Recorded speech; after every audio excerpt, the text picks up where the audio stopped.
I'm so happy to be participating in Oceanside High School's First Chapter Fridays.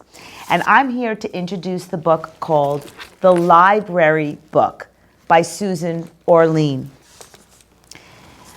Weaving her lifelong love of books and reading into an investigation of the fire, award-winning New Yorker reporter and New York Times best-selling author Susan Orlean delivers a mesmerizing and uniquely compelling book that manages to tell the broader story of libraries and librarians in a way that has never been done before.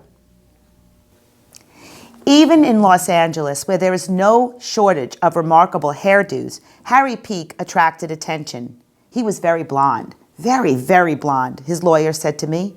And then he fluttered his hand across his forehead, performing a pantomime of Peake's heavy swoop of bangs.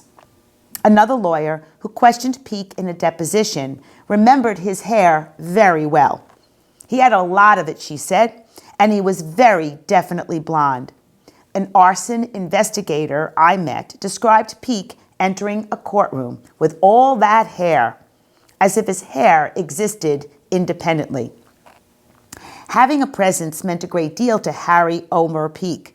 He was born in 1959 and grew up in Santa Fe Springs, a town in the Paddle Flat Valley less than an hour southeast of Los Angeles, hemmed in by the dune-colored Santa Rosa Hills and a looming sense of monotony.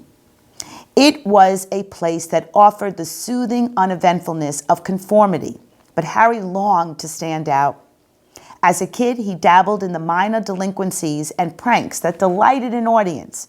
Girls liked him. He was charming, funny, dimpled, daring. He could talk anyone into anything. He had a gift for drama and invention. He was a storyteller, a yarn spinner, and an agile liar. He was good at fancying up facts to make his life seem less plain and mingy. According to his sister, he was so quick to fib and fabricate that even his own family didn't believe a word he said. The closeness of Hollywood's constant beckoning, combined with his knack for performance, meant, almost predictably, that Harry Peake decided to become an actor. After he finished high school and served a stint in the Army, Harry moved to Los Angeles and started dreaming. He began dropping the phrase, quote, "when I'm a movie star," close quote, into his conversations. He always said when and not if. For him, it was a statement of fact rather than speculation. Although they never actually saw him in any television shows or movies, his family was under the impression that during his time in Hollywood, Harry landed some promising parts. His father told me Harry was on a medical show, maybe General Hospital, and that he had roles in several movies, including The Trial of Billy Jack. IMDb, the world's largest online database for movies and television, lists a Barry Peake, a Parry Peake, a Harry Peacock, a Barry Pearl, and even a Harry Peake of Plymouth, England. But there is nothing at all listed for a Harry Peake of Los Angeles.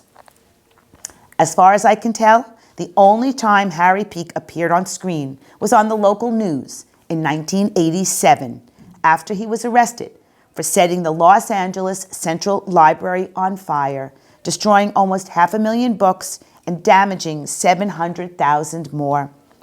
It was one of the biggest fires in the history of Los Angeles, and it was the single biggest library fire in the history of the United States.